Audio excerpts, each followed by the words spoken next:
東京五反田にある IT 企業。代表をはじめ経営陣全員が IT エンジニア出身のこちらの企業では、生涯活躍できるエンジニアを育てるというビジョンのもと、国籍にこだわらずエンジニアとしての向上心にあふれる人材を採用している。現在社員の 30% が外国籍となっており、今後も増えていく予定だ。社員の 50%、半分は外国籍にすると、そういう未来が来るのは間違いないなっていうのがもう肌で分かったというか。アクロスロード代表取締役津田と申します。日本の IT 人材技術力不足問題、その問題に対して動き始めている企業がある。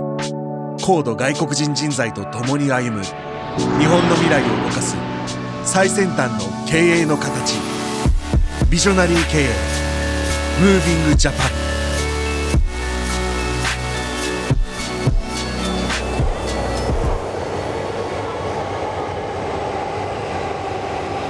五反田と渋谷にオフィスを構えているアクロスロード株式会社。自社で外国人エンジニア採用を進めている津田社長に、国内における外国人エンジニア採用についての話を伺う。正直全然進んでいないかなと思います。特に、私たち5年前から、この採用、外国人の採用を取り組んでるんですけども、結構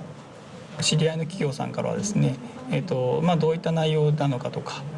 いろいろ聞かれることもあるんですけども、ご説明差し上げてもやはりなかなか自社で取り組むまでには至らない。大企業はね、ある程度、数を決めてやってるのは知ってるんですけども、やはり中小企業で全く進んでない状況だと思います。アクロスロードは長年培ったソフトウェア開発技術、プロジェクト管理、そして営業力を基盤としたシステム開発事業を展開するとともに、その先の広がりを視野に入れた事業も推進している。津田社長によって2016年に外国人人材採用を開始。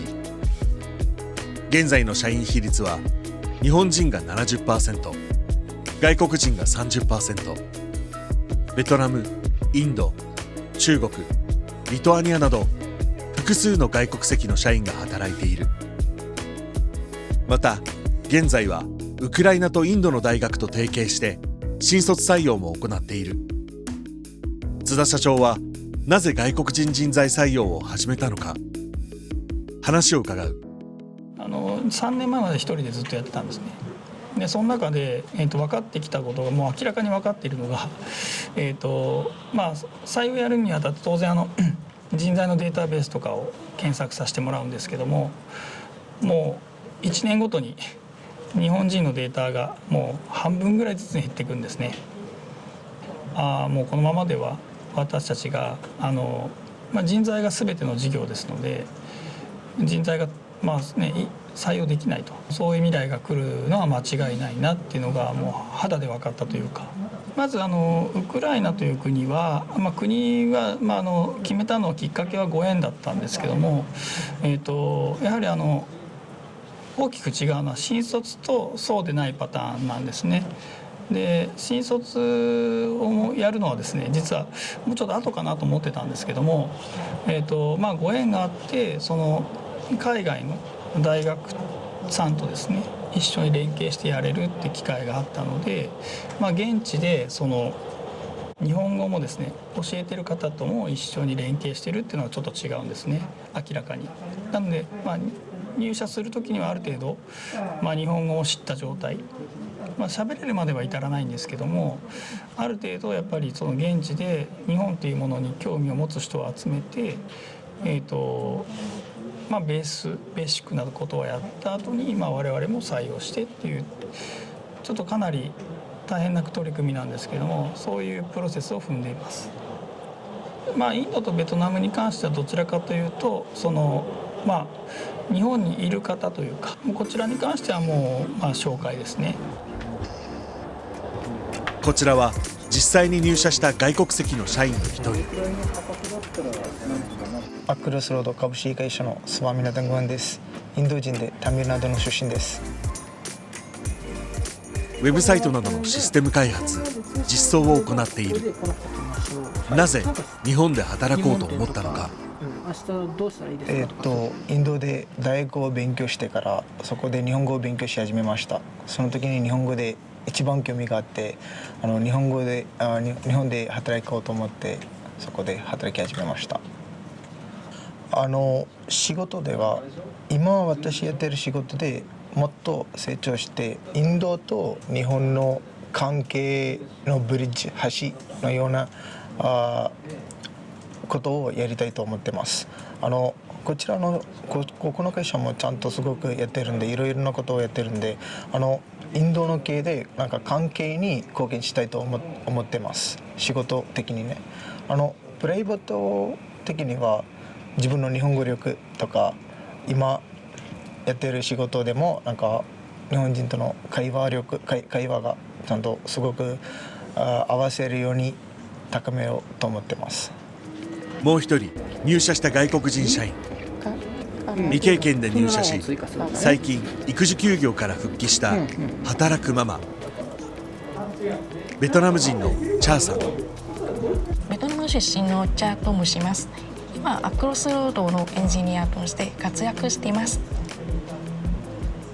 当時は日本語を上達したかったため日本に留学することにしましたが、卒業は日本の企業の文化、あと日本人の働き方を体験したくて、それでここに就職することにしました。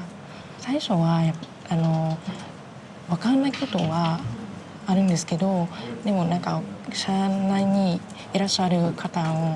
をなんか質問するときに丁寧に教えてくださってるので、すごく働きやすい環境です。未経験ですので分からないことがありすぎてみんなを迷惑するんではないかと思いました。しかしなんか先輩たちもすごく丁寧に教えてくれて、あといつでも質問できる環境ですので、なんかやっと乗り越えることができました。チャレンジですね。何も恐れずに新しいことをどんどん挑戦していくことです。例えばそれ失敗してもボロボロになっても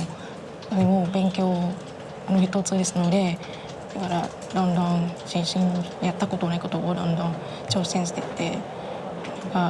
どんどん勉強して先輩から大事な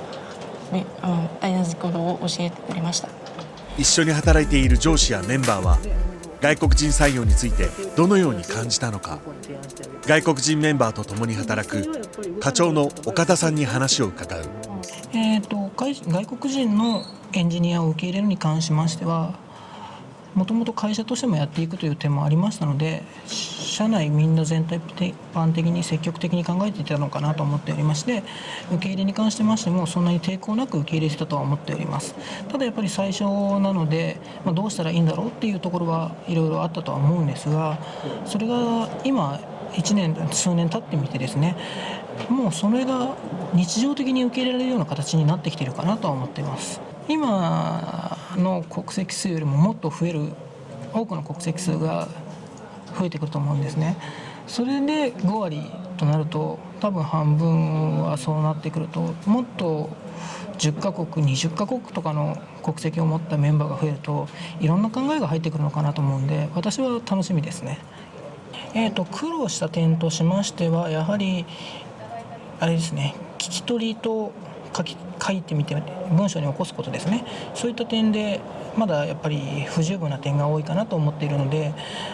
お客さんにちょっとこの話を聞いてきてと言っても聞いてきた内容と違うことを説明されることが多いので、そういった点ではちょっと苦労することはあります。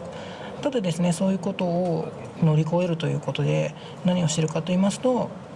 私がメインで出る会議に一緒に同行してもらってお客様と一緒に話を聞いてもらう。でそこで分からなかった話を後で確認したりで、そこの会議の議事録を取ってもらって実際に文章に起こしてもらうことですね。でそういった形で、力をつけてもらうようにしてます。外国人が習ってきている日本語に合わせる、日本人が喋るように喋らないと。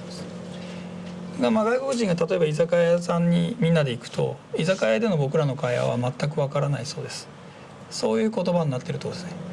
あれなんとかでなんとかで、あこうだよね、ああだよね、そしてそこうなっちゃったよね、これが全くわからないので、主語述語ぐらいですね。本当にもう小学校低学年の日本語で喋るイメージですね。外国人社員の中には必要に応じて日本語研修を受けている社員もいる。また月に一度全社員が参加する定例会では日本語コミュニケーション研修も実施されている。この研修ではさまざまな国、異なる文化で生活をしてきた人同士がお互いが歩み寄ることを意識してどのようにコミュニケーションを取ることが良いのかを伝えている。おはようございます。皆さんよろしくお願いします。外国人社員雇用の経営方針、今後のビジョンを津田社長に伺う。最初の頃ですけど、本当にやっぱりそのまんま今までと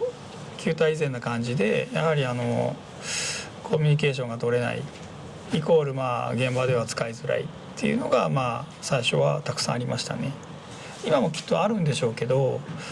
これはなくならないと思うんですね。お互いになくすとこなので、お互いに歩み寄るって僕はずっと言ってるので、変えるためにはですね。なので今も起きてると思いますし、ただそれを、リカバリーする手法とテクニックがすごく勝ってきてるかなと思いますね。本当にちょうどですけども、7月16日でアクロスロードという会社は、ホールディングスっていう形に取りますと。これは何かというと、今まではIT のエンジニアの企業としてやってきたんですけども、そうではなくてこの IT のエンジニア力に対していろんな課題を付与した状態で何かとしつけながら新しい業態で IT 力っていうのを提供する会社になるので、そういった感じで今まで貯めてきたノウハウをいろんな業者さん、地方、国外含めて提供できていければいいなと思っています。そんなことを目指しています。社員の 50% の半分は外国籍にするというところを目指しておりますので、それを15期、もうあと4年ぐらいですかね、そこまでに目指すという目標がありまして、そこに向けてやっております。社員の半分を外国籍にする。国内の IT 人材不足が嘆かれている昨今、今後ますます外国人採用に注力するアクロスロードはまだ見ぬ未来に向けて強い組織づくりの最前線を走り抜けていく。